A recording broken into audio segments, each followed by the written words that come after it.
Pushkin. Hello, Revisionist History listeners. We are back with a very, very special announcement. I have a new book coming out. It's called Revenge of the Tipping Point. It's a sequel to The Tipping Point, my very first book from 25 years ago. It's like a little silver anniversary present for you, my loyal listeners. The original Tipping Point was about how the best way to understand ideas and behaviors and social change was to use the model of the epidemic. This time around, in Revenge of the Tipping Point, I'm taking those ideas and going one big step deeper. Now I'm interested in the dark side. I go to Miami and try and figure out why Miami is so strange. I go to a seemingly perfect little town called Poplar Grove, where a tragedy is unfolding. I have a chapter on the Holocaust that I think will completely surprise you. Yet another takedown of Harvard University. I know, I'm a broken record, but I'm inordinately proud of this one. On and on, a mixture of narrative ingredients baked into a highly entertaining soufflé. And today, we're sharing an exclusive preview of Chapter 1 of the audiobook of Revenge of the Tipping Point. It's all about bank robbers and doctors, and that's all I'm going to tell you because you'll have to listen to find out more. But that's not all. Coming up in the next couple of weeks on Revisionist History, we have all kinds of goodies related to my book. We've got a 2-part episode on maybe my favorite criminal trial ever, something I call the Georgetown Massacre. Then an episode where I go back and audit the chapter I wrote on crime in the original Tipping Point. Did I get it right? And finally, we're going to run the conversation I'm having with the editor of The New Yorker, David Remnick, at the 92nd Street Y in New York. Stay tuned, and for now, enjoy this preview of Revenge of the Tipping Point. You can find Revenge of the Tipping Point wherever you get your audiobooks. Part 1. 3 Puzzles. Chapter 1. Casper and Sea Dog. It was just like wildfire. Everyone was jumping into the game. 1. In the early afternoon of November 29th, 1983, the Los Angeles field office of the Federal Bureau of Investigation received a call from a Bank of America branch in the Melrose district. The call was taken by an FBI agent named Linda Webster. She was the person in the office who fielded what were known as 211s, reports of bank robberies. There had just been a holdup, she was told. The suspect was a young white male wearing a New York Yankees baseball cap. Slender, polite, Southern accent, well-dressed. He said please and thank you. Webster turned to her colleague, William Rader, who ran the FBI's local bank robbery division. Bill, it's the Yankee.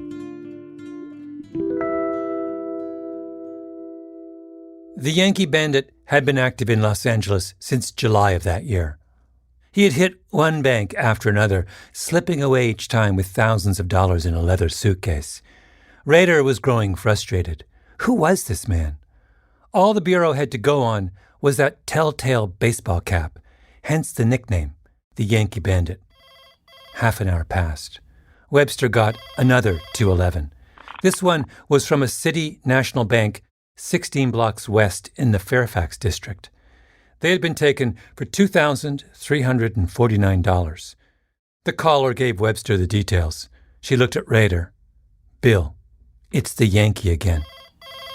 45 minutes after that, the Yankee hit a Security Pacific National Bank in Century City, then immediately walked 1 block down the street and held up a First Interstate Bank for $2,505. Bill, it's the Yankee, twice, back to back. Less than an hour passed. The phone rang again. The Yankee had just hit an Imperial Bank on Wilshire Boulevard. If you drive from Century City to the Imperial Bank on Wilshire, you pass right by the FBI's office. He probably waved at us, Rader told Webster. They were now on notice. History was being made. They waited. Could the Yankee possibly strike again? At 5:30, the phone rang. An unknown white male, slender, Southern accent, Yankee cap, had just robbed the First Interstate Bank in Encino 15 minutes north on the 405 freeway for $2,413. Bill, it's the Yankee. 1 man, 4 hours, 6 banks. It was a new world's record, Rader would later write in his memoirs, still unbroken. 2. No criminal has ever held as exalted a position in American culture as the bank robber. In the years after the Civil War, the country was riveted by the exploits of bands such as the James Younger Gang, who terrorized the Wild West with bank holdups and train robberies.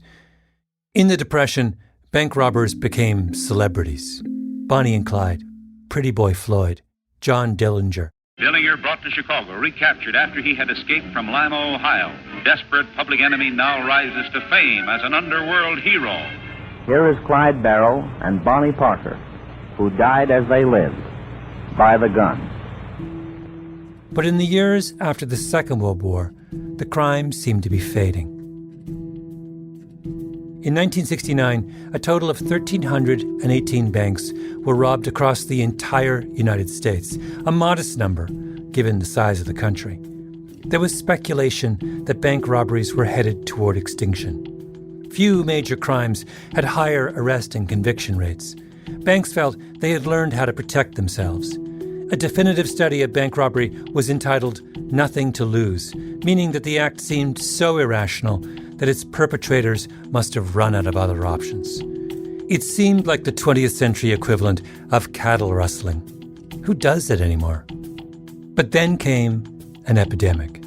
In a single year, from 1969 to 1970, the number of bank robberies nearly doubled, then rose again in 1971, and once more in 1972.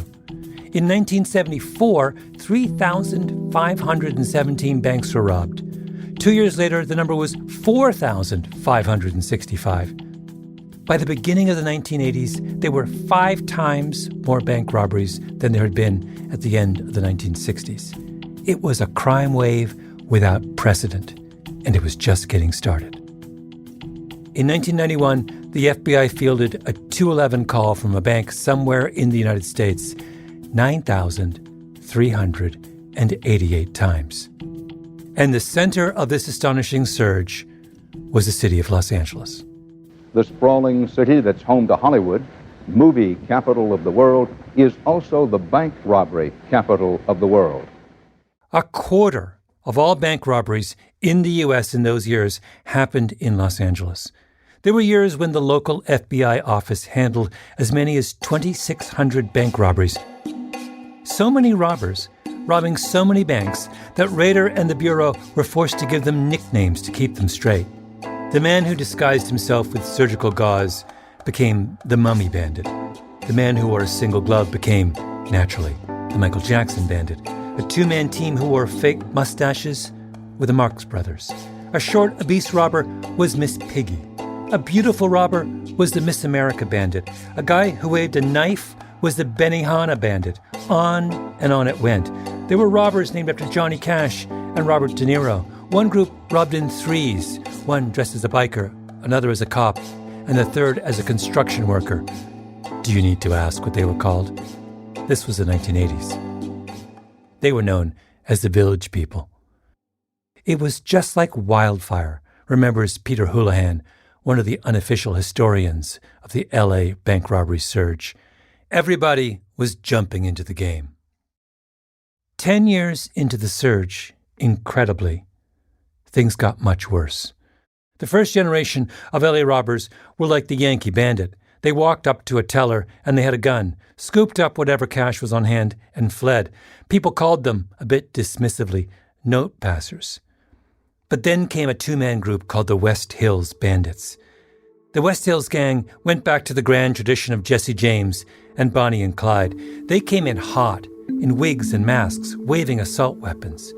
They would force their way into the teller's cage and clean out the entire bank, empty the vault if they could, before executing a meticulously planned escape. The bandits had a bunker in the San Fernando Valley filled with military-grade weapons and 27,000 rounds of ammunition. to prepare for what their leader believed was an imminent Armageddon. Even by the standards of 1990s Los Angeles, the West Hills Gang was a little crazy.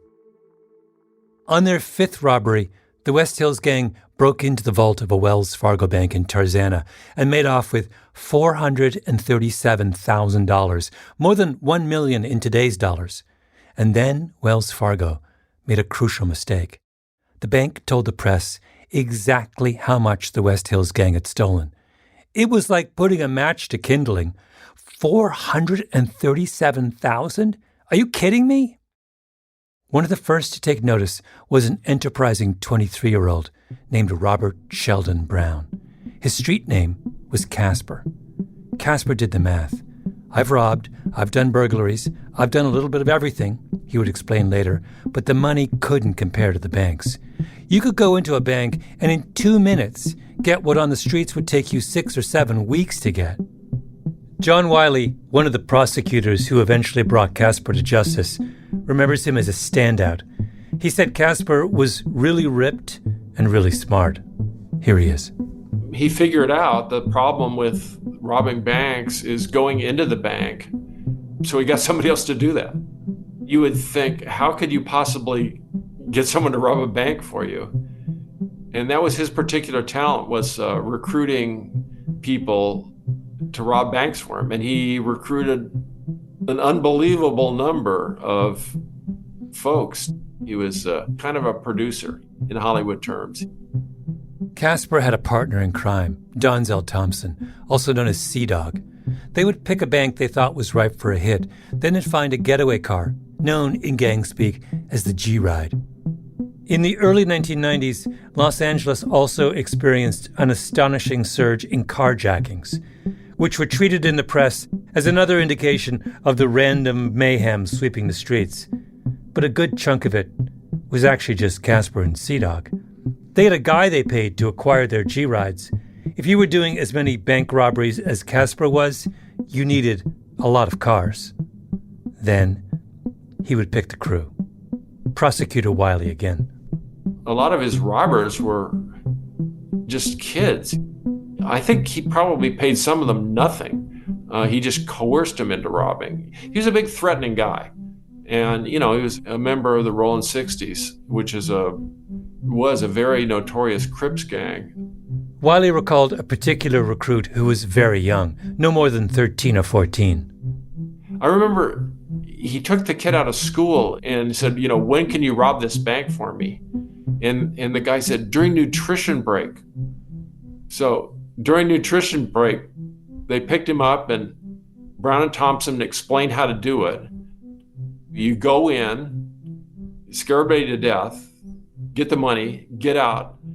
Casper taught his recruits a technique he called going kamikaze. His kids would come busting in, waving their machine pistols and assault rifles, firing rounds at the ceiling and screaming obscenities. On the floor, They would stuff all the cash they could into pillowcases, grab wallets, and rip rings off women's fingers if they wanted a little extra treasure for the road. On at least 2 jobs, Casper borrowed a school bus to ferry his young charges to safety. Another time, he borrowed a postal service truck. Casper had imagination. He would exercise managerial oversight of his operations from a position of safety, parked in a car somewhere far down the block, then follow his hand-picked team as they raced through the streets. These guys knew if they tried to get away with all the money, they'd have these 2 Rollin' 60s Crips after them, and that would not improve their lives. The G-Ride would be abandoned. The whole crew would retreat to Casper's hideout, usually in a motel, where he would pay them a pittance and let them go. They were kids. Chances are they would get caught, but Casper didn't care. Here's Wiley describing his general attitude. Okay, so that wasn't great. My guys got caught. Now we have to get new guys. But we do that all the time. In just 4 years, Casper produced 175 robberies, which remains a lifetime bank robbery world record, crushing the Yankee Bandits' previous mark of 72. Casper and Sea-Dog even came close to the Yankee Bandits' one-day mark of 6 heists. On a single day in August of 1991, they produced 5. a first interstate bank on La Cienega Boulevard, then banks in Eagle Rock, Pasadena, Monterey Park, and Montebello. And remember, the Yankee Bandit was a one-man show. Casper was doing something infinitely more difficult, organizing and supervising teams of robbers. Once Casper showed the world how easy it was to take over a bank, other gangs jumped in. The 8 Trey gangster Crips started putting together crews. A duo called the Nasty Boys did almost 30 takeovers in under a year, just the 2 of them. The Nasty Boys were nasty. They liked to herd everyone into the bank vault, talk loudly about executions, and fire their guns next to people's ears, just for the fun of it. In retrospect, 1992 turned out to be the peak year for bank robberies. 2,641 robberies in 1 year. Wiley again. So that averages 1 bank robbery every 45 minutes for each banking day.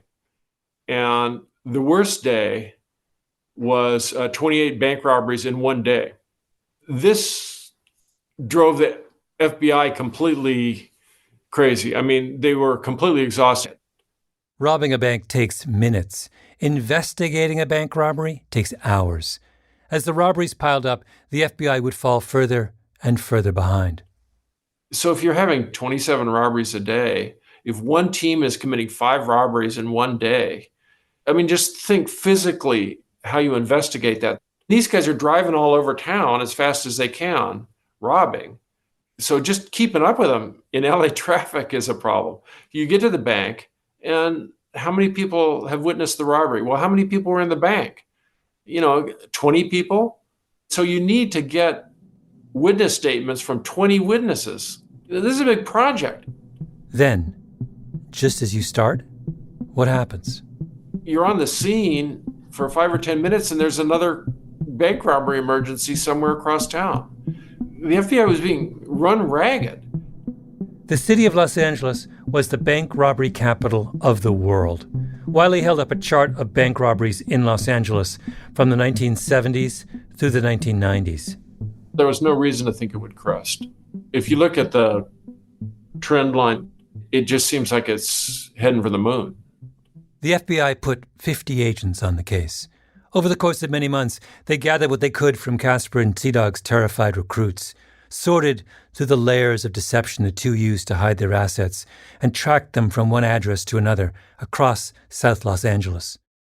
It took forever to get a grand jury to indict Casper and Sea-Dog because what had they done? Nothing. They didn't rob any banks. They were just sitting in a car down the street. All the FBI had was the testimony of terrified teenagers who skipped school between lunch and recess.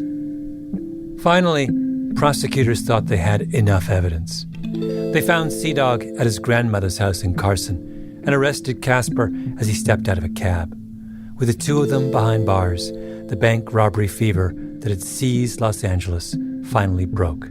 Within roughly a year, the number of robberies in the city dropped 30%, then drifted even lower. Bank robberies didn't head for the moon. The contagion passed. When Casper and Sea-Dog got out of federal prison in the summer of 2023, they shopped their story around Hollywood and took meetings with film producers. Movie executives who heard their story were incredulous. That happened here? Yes, it did.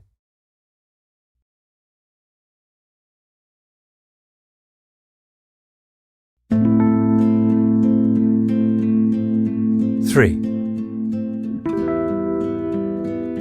I want to begin Revenge of the Tipping Point with a series of puzzles, 3 interconnected stories that seem, at first glance, to defy explanation. The third involves a little town called Poplar Grove. The second involves the story of a man named Philip S. Forms. And this first chapter involves the exploits of the Yankee Bandit and Casper and Sea-Dog. The Los Angeles bank robbery crisis of the early 1990s was an epidemic. It fit all the rules. This was not an outbreak generated inside each robber like a toothache. It was contagious. A low-grade fever surfaced across the United States at the end of the 1960s, In the 1980s, the Yankee Bandit caught that bug in Los Angeles. The West Hills Bandits later picked up that virus, and in their hands, it mutated into something darker and more violent. They passed the new strain on to Casper and Sea-Dog, who reinvented the process, outsourcing the labor and scaling up dramatically like the late 20th century capitalists they were.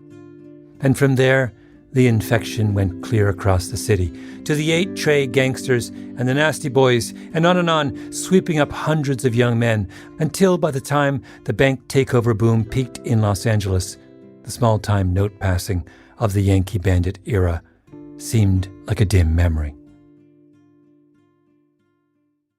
Social epidemics are propelled by the efforts of an exceptional few, people who play outsized social roles, and that was exactly how the LA outbreak unfolded. This was never a mass participation event like one of those big city marathons where tens of thousands of people sign up. It was a reign of mayhem driven by a small number of people who robbed over and over and over again. The Yankee Bandit robbed 64 banks in 9 months before the FBI finally grabbed him. He went to prison for 10 years, got out, then robbed 8 more banks. The Nasty Boys did 27 banks. Casper and Sea-Dog masterminded 175. If you focused only on the Yankee Bandit, Casper, and the Nasty Boys, you would have a pretty complete picture of what happened in Los Angeles in the 1980s and early 1990s, a contagious phenomenon that rose and tipped, fueled by the extraordinary actions of a few. Casper, Wiley said, is the super spreader, if you want to talk about epidemics. Was the context in the 1980s and the early 1990s ripe for a bank robbery explosion? Yes, it was. Between the 1970s and the end of the 1990s, the number of bank branches in the United States tripled. Casper and Sea-Dog were shooting fish in a barrel. The fever that swept Los Angeles in the late 1980s and early 1990s makes perfect sense, except for one thing. There's a puzzle.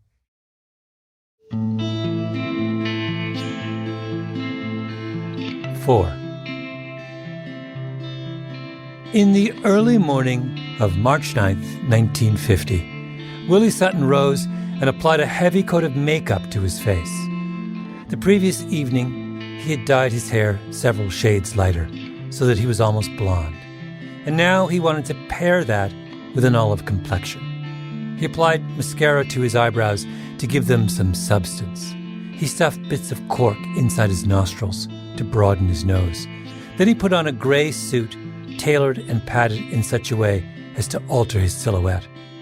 Satisfied that he no longer looked like Willie Sutton left his house in Staten Island for Sunnyside, Queens, to a manufacturer's trust company branch at 44th Street and Queens Boulevard in New York City.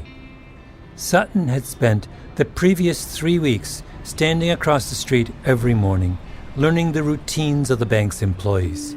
He liked what he saw. There was an elevated subway stop across the street, a bus stop, and a taxi stand. The street was busy, and Sutton liked crowds. The bank's guard, a slow-moving man named Weston, who lived nearby, arrived every morning at 8:30, engrossed in his newspaper.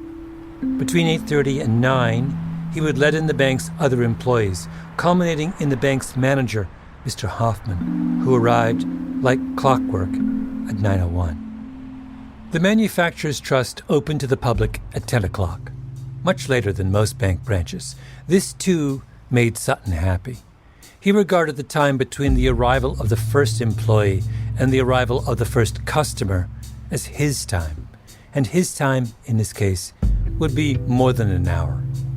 At 8:20, Sutton mingled with the crowd, waiting at the bus stop. A few minutes later, the custodian Weston turned the corner, lost in his newspaper. As Weston took out his keys to open the door, Sutton slipped in behind him. Weston turned in shock. Sutton looked him in the eye and said, quietly, "Come inside. I want to talk to you." Sutton wasn't a fan of guns. Guns for him were props. His real weapon was a quiet authority that compelled the attention of others. He explained to the guard what would happen next. First, they would let in one of his accomplices. Then, the remaining employees would be admitted exactly as they were each morning. As each one entered, Sutton's accomplice would emerge and lead them by the elbow to a row of chairs he'd set up in preparation. Once you've taken control of the bank, Sutton would write years later in his memoirs. Sutton was sufficiently famous by that point that he wrote not one, but 2 sets of memoirs, like a statesman who feels the need to respond to the turns of history. It doesn't really matter who comes to the door. A trio of painters once arrived unexpectedly while I was taking a bank in Pennsylvania, and I simply told them to spread out their drop cloths and go to work. The pay you guys get, the bank can't afford to have you hanging around doing nothing.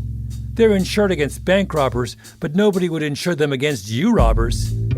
All during the robbery, I was able to keep up a line of chatter about how I could have retired by now if we bank robbers had as strong a union as they did. Everyone had a good time, and by the time we walked out the door with the money, they had one of the walls completely painted. Sutton was terrifyingly charming. Did the employees of the Manufacturers Trust Company realize that the famous Willie Sutton was robbing them that morning? Undoubtedly. They filed into the conference room one by one. "Don't worry, folks," he told them. "It's only money, and it isn't your money." At 9:05, 4 minutes late, Mr. Hoffman, the manager, arrived.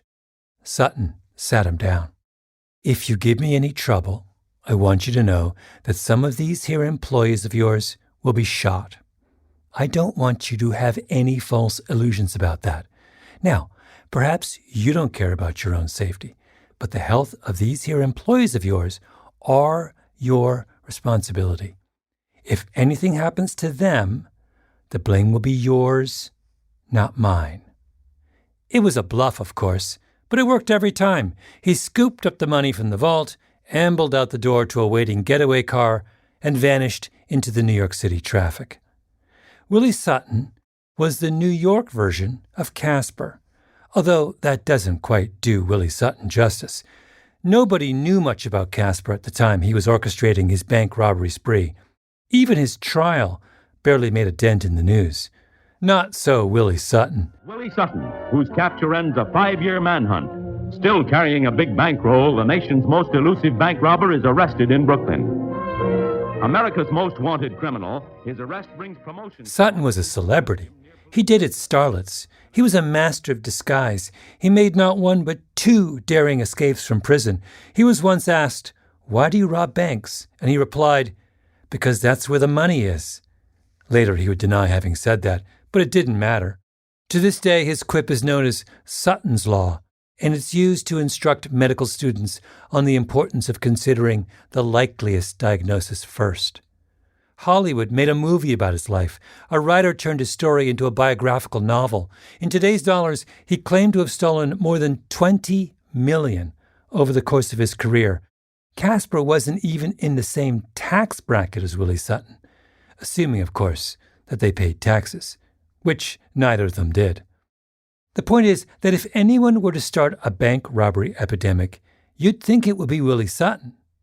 You would think that the impressionable criminal classes of New York City would look at Slick Willie effortlessly slipping into bank branches without firing a shot and making off with a king's ransom and say to themselves, "I can do that."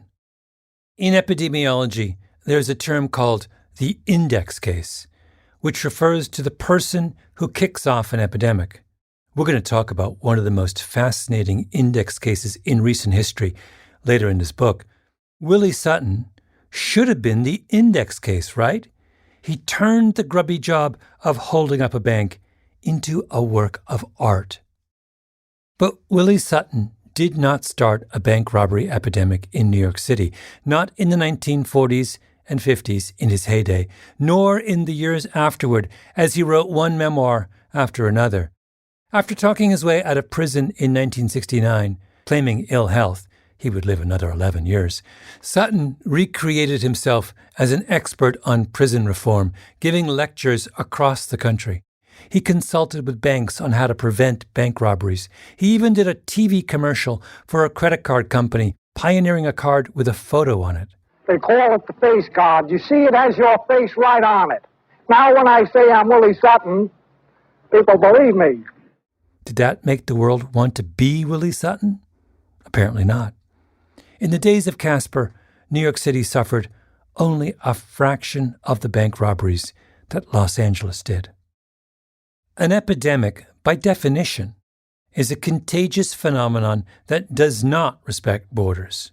When COVID first emerged in China in late 2019, epidemiologists worried that it would spread everywhere, and they were absolutely right. Yet in the bank case, the fever engulfed Los Angeles but skipped other cities altogether. Why? This is the first of the three puzzles. And the answer involves a famous observation made by a physician named John Wenberg.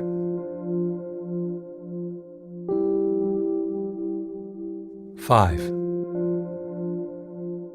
In 1967, fresh out of his medical training, John Wenberg got a job in Vermont as part of a federally funded operation called the Regional Medical Program. These were the years of the Great Society, when the U.S. government was making a concerted effort to expand the American social safety net. Wenberg's job was to map the quality of care across the state to make sure everyone was getting access to the same standard of medicine. He was young and idealistic. He had studied under some of the best minds in medicine at Johns Hopkins University. Wenberg arrived in Vermont, he said later, still believing, quote, in the general paradigm that science was advancing and that it was being translated rationally into effective care, end quote. Vermont had 251 towns. Wenberg began by dividing up those communities according to where their local residents got their medical care.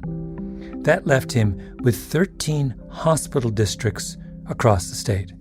He then calculated the amount of money that was spent on medical care in each of those districts.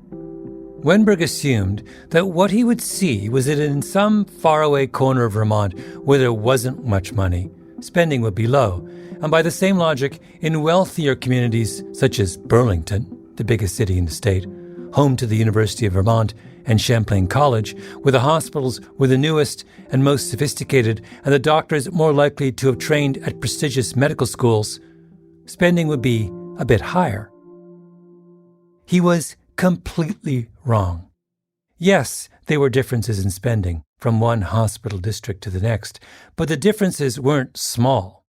They were enormous, and they didn't follow any apparent logic. They were, as Wenberg put it, without rhyme or reason. Surgery for removing hemorrhoids, for example, was 5 times more common in some districts than in others. Your chances of getting an enlarged prostate surgically removed, or your uterus removed in a hysterectomy, or your appendix removed after an attack of appendicitis were 3 times higher in some districts than in others. Here's Wenberg, years later, describing his early work in an interview with the Community Health Center's podcast, Conversations on Healthcare. We first ran across this in Vermont, where we looked at a whole bunch of different attributes of the healthcare system. The one that sticks out in most people's mind is the incredible variation that we saw in tonsillectomy rates, where literally by going 5 miles up the road and entering a new hospital service area, you could jump from about a 20% risk of having a tonsil out by age 15 to well over 60%. So that gives you an idea of what the basic variability was. And this variation simply could not be explained on the basis of differences in the incidence of sore throats or tonsillitis or anything like that, and it was traced pretty much directly back to the medical opinion of the physicians in the different communities. Wenberg saw this firsthand. He was living at the time midway between the small Vermont towns of Stowe and Waterbury. His kids went to school in Waterbury, a town where tonsillectomies were rare, but had Wenberg's family been living 100 yards north, his kids would have gone to school in Stowe, where everyone got their tonsils out. It made no sense. Stowe and Waterbury were both idyllic small towns full of weathered 19th century buildings. Nobody seriously thought that one was more worldly or was in the grip of a different medical ideology than the other. It wasn't that Stowe attracted one kind of person and Waterbury attracted another very different kind of person. The people were the same. Except, that is, that the children of Waterbury tended to keep their tonsils and the children of Stowe did not. Wenberg was now deeply confused. Had he stumbled upon some strange quirk of the small towns of Vermont? He decided to expand his analysis to other parts of New England. He compared Middlebury, Vermont versus Randolph, New Hampshire. These two cities are essentially twins. But when he looked further at the data, he found that in Randolph, the doctors conducted themselves in a kind of over-caffeinated frenzy, spending freely, hospitalizing and operating on everyone in sight. But Middlebury? Middlebury was a different world. Wenberg called what he had discovered small area variation, and he found evidence of it across the entire United States. And what started as an idiosyncratic observation about the small towns of Vermont has turned into an iron law that, half a century after Wenberg made his startling discovery, shows no signs of going away. How your doctor treats you, in many cases, has less to do with where your doctor was trained, or how well he or she did in medical school, or what kind of personality your doctor has, than with where your doctor lives. Why does place matter so much? The easiest explanation for small area variation is that doctors are simply doing what patients want. So, for example, let's pick a relatively simple medical event. How many times a doctor visits a patient in the last 2 years of their life? The national average in 2019 is around 54 visits. In Minneapolis, by contrast, the average is much lower, 36. But you know what it is in Los Angeles? It's 105. You get 3 times more doctor visits in your dying days in LA than you do in Minneapolis. That's a huge difference. Is it because dying Minnesotans behave like stoic Scandinavians, whereas the very old of Los Angeles are needy and demanding? The answer seems to be no. Wenberg and other researchers have found that small area variation does not result from what patients want their doctors to do. It stems from what doctors want to do to their patients. So, why do doctors behave so differently from place to place? Is this just about money? Maybe more people in Los Angeles have the kind of insurance that rewards doctors for treating their patients aggressively. The technical term for this is payer mix. A city with 100% of its citizens covered by fee-for-service insurance, where a doctor gets paid for everything they do, is going to have a very different pattern of care than a city where 100% of its citizens are enrolled in managed care, where payments to doctors and hospitals are fixed. But does Los Angeles have a radically different payer mix than any other big city? No, it doesn't. Okay, what if this is just random?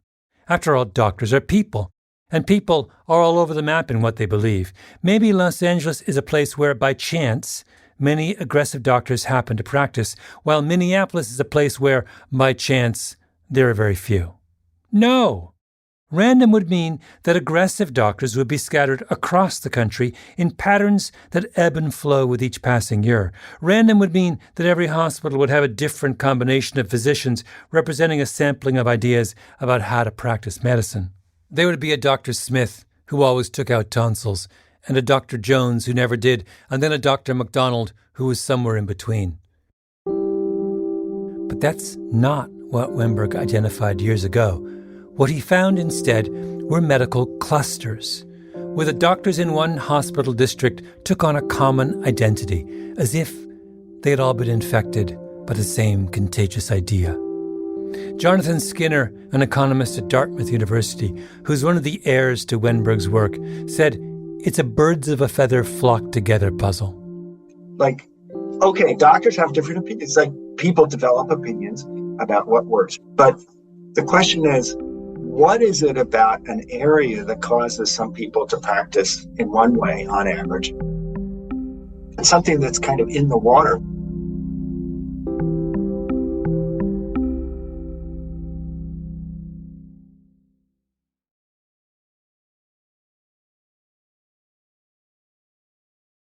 Six. Small area variation has subsequently become something of an obsession for medical researchers. Books are written about it. Scholars spend their days studying it. But what's fascinating is how the same inexplicable patterns of variation turn up outside the world of medical care. Let me give you an example. The state of California keeps a public database of what percentage of 7th graders at any middle school in the state are up to date with their recommended vaccines: chickenpox, measles, mumps, rubella, polio, and so on. If you give the list, and it's a long list, a cursory glance, it seems pretty straightforward. The overwhelming number of public school kids in California have received all their shots. So what about private school kids?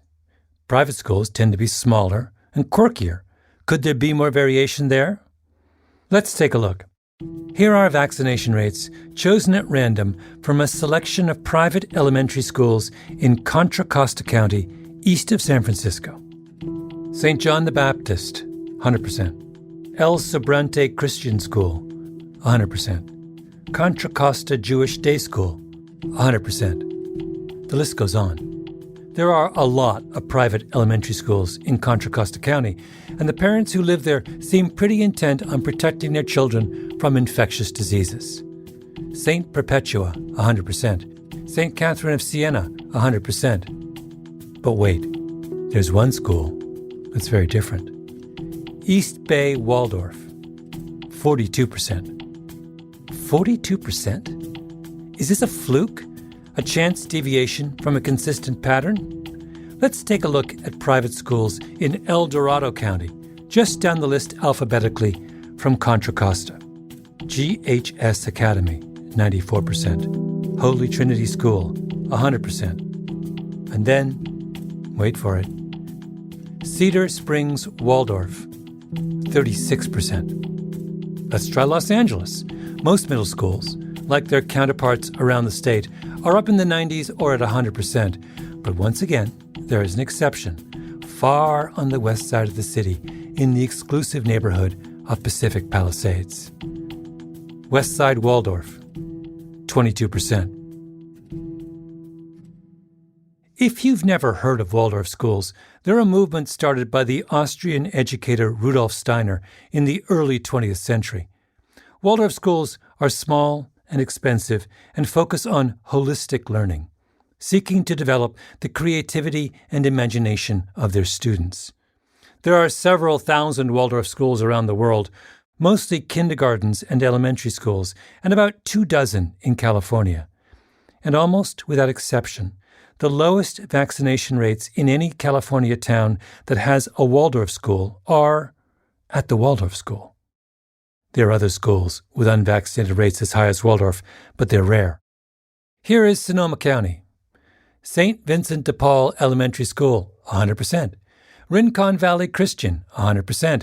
Sonoma Country Day School, 94%. St. Eugene Cathedral School, 97%. St. Rose, 100%. Summerfield Waldorf School, 24%. California had 2 measles outbreaks in the mid-2010s.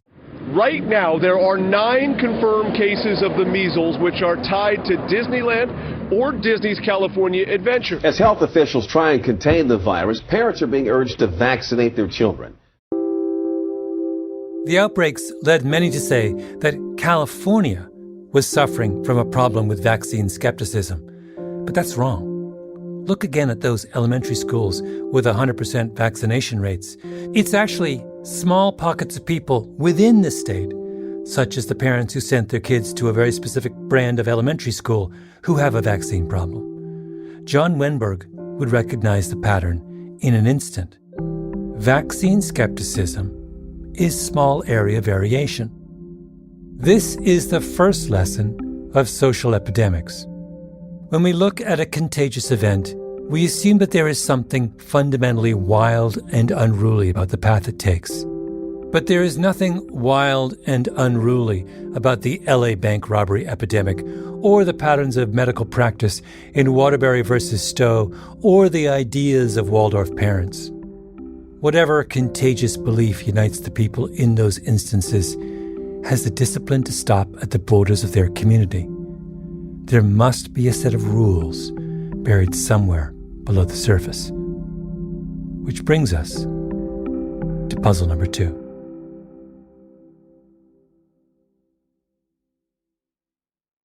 Thanks for listening to that preview of my new book, Revenge of the Tipping Point.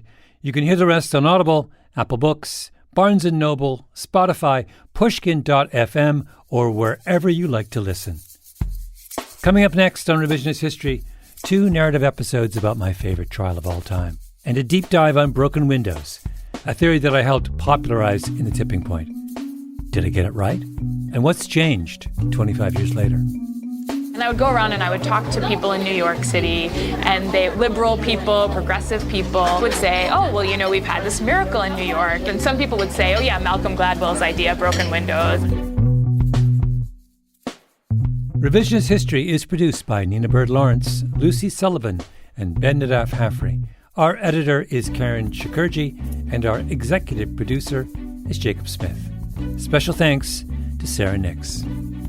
The Revenge of the Tipping Point audiobook was executive produced by Kerry Colin, directed by Alexandra Garrison with help from Louis Mitchell, engineered by Nina Bird Lawrence, guitar by Ged Corbin. It was produced by Alexandra Garrison and Louis Mitchell. Nicole Opdenbosch is Pushkin's VP of Operations and Publishing. Special thanks to Jasmine Faustino and, of course, El Jefe, Greta Cohn. I'm Malcolm Gladwell.